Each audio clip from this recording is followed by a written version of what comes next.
Folks, just a reminder, this press conference does offer simultaneous interpretation in English and French.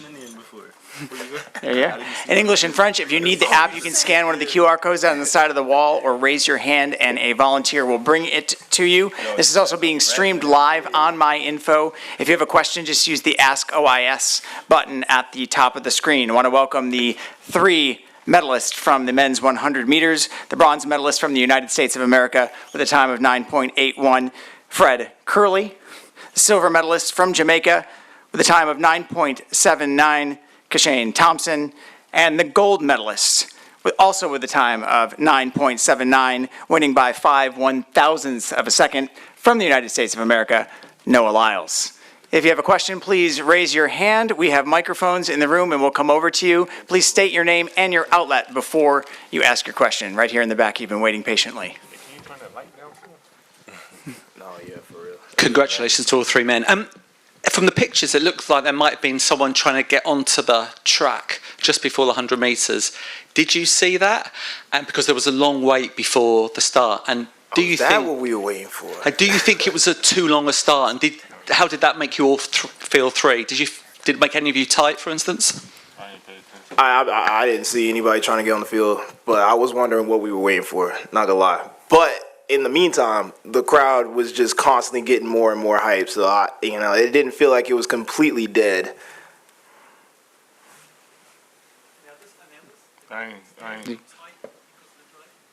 We didn't see nothing. No, I guess we didn't see nothing. Right here in the back.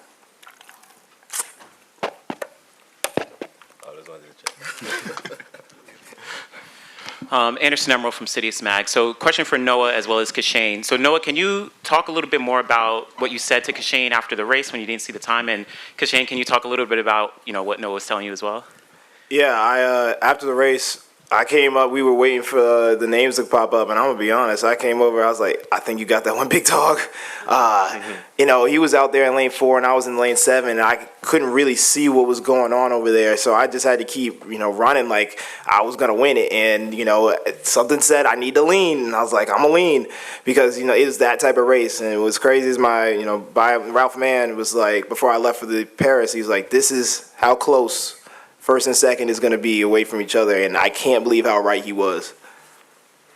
Yeah, pretty much the same thing that Noah said. It was really a close race, because I couldn't really see Noah based on the lane that we were in. So I saw that I cleared who is to my near left and my near right, but I couldn't see him. It was that close. So when we both crossed the line, as he said, he came to me and said, hey, man, I think you got it. But I was like, wow, and I'm not even sure, because it was that close. Hi, in the back, Nick McCarville for Olympics.com. Noah, you've talked a lot about wanting to raise the profile of this sport, and I think you've done a lot of work to do that. How much is it satisfying? What are I don't want to put words in your mouth, what are the feelings for you to arrive at the sport's biggest stage and to, I think you probably helped raise the profile tonight? I mean, it feels good to back it up. I've done a lot of work throughout the last 3 years since 2021, and even in 2021, I took on a lot of sponsors to try and get my name out there, and unfortunately, it didn't work out for me. And I've seen tons of scenarios where athletes come in as a favorite and it doesn't work out for them, and I didn't want to take advantage of that. And knowing that could happen, continues to fuel me, and that's just constantly going. That's extra step, knowing that at any time, somebody can pop up. I mean, we started the season and a lot of people were saying, oh, it's going to be a slow year in the 100. Well, it wasn't no slow year in the 100. Right here in the front.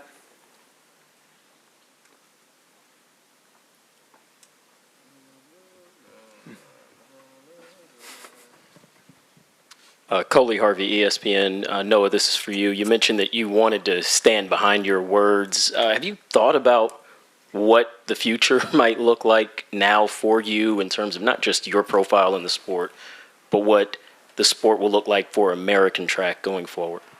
I want my own shoe. I want my own trainer. I'm dead serious. A sneaker? Exactly. No, I want a sneaker. There ain't no money in spikes. There's money in sneakers. And even Michael Johnson didn't have his own sneaker. I feel like for the how many medals we bring back, for the notoriety we get, the fact that hasn't happened, that's crazy to me. And I was like, yeah, that needs to happen. Is there anything else that you would like to see for yourself? To be honest, I want to see a continuation of the ability to take advantage of moments for our sport. Sprint came out, it did amazing. And I know that season 2 is already being filmed. We've been, of course, they right over there, but they've been doing a good job in getting already our name out. So what we need to do as a sport is take advantage and say, hey, we need to make this as available as possible for people to come and watch. Not you have to go in through back alley websites to try and find, or pay to watch websites to be able to get a hold of this. This needs to be accessible because this is a world sport. So we need to be able to show it to the world.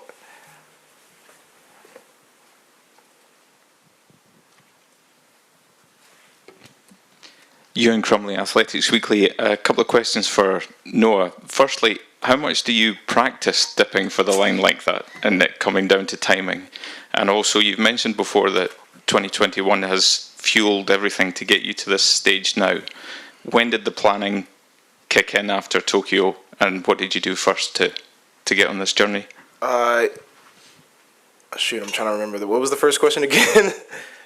How much do I practice? No, I do not practice dipping all that much. But I would say I've have a decent history with dipping at the line.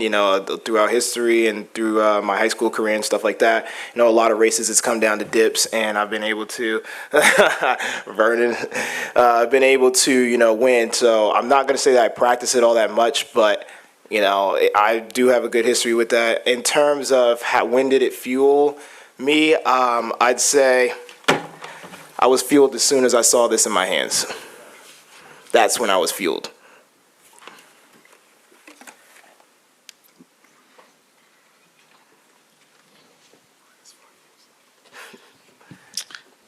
Once again, congratulations to all of you on your achievements, and Noah, and to all of you. Is there a spiritual side to you that inspires you in times like this, that keeps you going? Is that to all of us? Yes, perhaps, yeah. To you first, Noah, yeah. Yeah, I'd say I have my own journey with God, and I wouldn't say it's the most normal. I went to church early on. Got the good word on me. Watched a bunch of VeggieTales, but there's been times where I've had churches that I feel were trying to use the word, and they misused it. And it broke a lot of trust, so I had to find my own journey with God. And a lot of that came through track, because there was a lot of times when I was like, I don't know if I can do this. And I'm like, God, if you really want me to do this, show me, give me a sign. And he gave me a sign. I said, I'll never doubt you again. You guys want to take that one? No, I'm good. Fred? I'm good. All right. Let's go right here.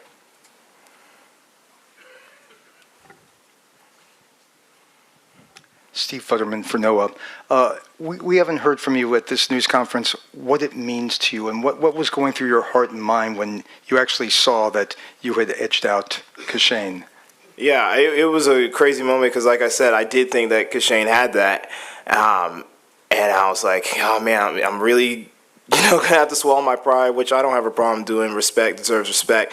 And everybody in the field, to be honest, came out knowing that they could win this race. And that's the mindset that we have to have. Iron sharpens iron, of course.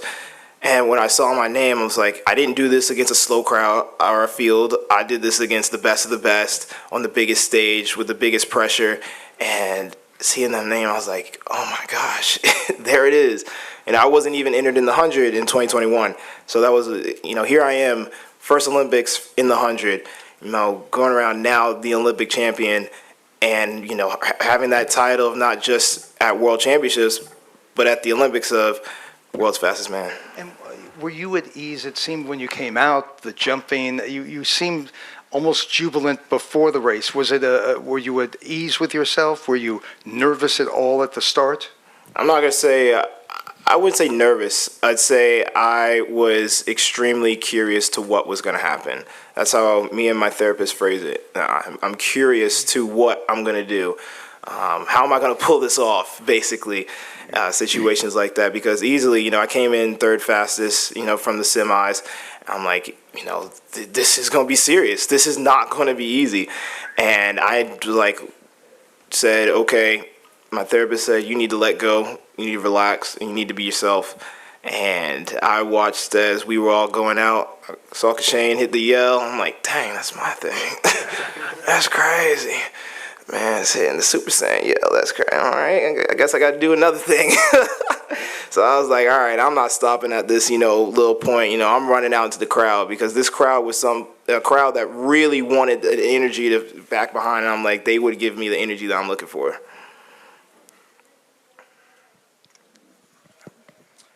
Hey there, Mark Kislett, Denver Gazette. One serious for Noah and one not so serious. Okay. With your therapist and as hard as you've worked, how do you prepare yourself for the realization that it's probably going to come down to a this much, like you said, or 5/1000ths of a second either way? And the not so serious, now that you've beaten these two illustrious runners, wins the challenge race against Snoop. He was asking when I'm going to race Snoop. Shoot, if Snoop wants to set it up and we'll race. In terms of preparing, you know, it's been years in the making. You know, as I said, the journey started after 2021 when I received the bronze medal, and I said, I got to change. You know, I got to evolve. No year is the same, and I'm not going to treat it the same. No, I'm not going to feel the same each time I step on the track. I'm not going to feel the same every championship, and I definitely didn't feel the same as I am now as I did at Budapest. You know, in Budapest, I felt like, you know, I was coming in as a favorite because I had the fastest time. This one, I was like, oh, shoot, these guys are ready. You know, I need to be ready, and no matter what, all I need is a lane, and I'll be able to go out there and prove who I am. We're going to do just two more questions right here and then right back there. Noah, that's part one complete. How confident are you now of going to win on all three sprint? Pretty confident. I can't lie. You know, Kenny definitely put up a fast time at trials, and that definitely woke me up. And I was very proud of him, and, you know, he's definitely not going to take, you know, how he did here in the 100 lying down. He's going to say, you know, I'm going after it in the 200 because he knows he can go after it. But my job is to make sure that I'll just leave it there. I'll be winning. Talk your shit, man. That man ain't winning. None of them is winning. When I come off the turn, they will be depressed. Last question. Marcus Thompson with The Athletic. Noah, you've talked a lot about the wanting guys to talk and the competitive aspect of it. When you're in a race and you see guys ahead of you, what happens inside of you? Like what gets you to another level? Because that feels like the most competitive thing. I'd say that there's quite a bit of emotions. At first, it's like a little bit of frustration, but then it becomes, you know, like, all right, excitement. And it's like, all right, what am I about to do back at practice to make sure that this doesn't happen again? And constantly being like, all right, where can I improve? Because I'm now excited that there's somebody out there who has proven that they can beat me. So I'm like, let's keep going. I'm always on a self-discovery to better myself. And that's how I view, you know, getting beat. Once somebody beats me, it's like, all right, here's another opportunity to better myself. Fred Kerley, Kishane Thompson, Noah Lyles, the three fastest men on earth. Thanks, man. Thank you, guys. We can stop the stream and we'll start the hammer throw press conference in about 5 minutes.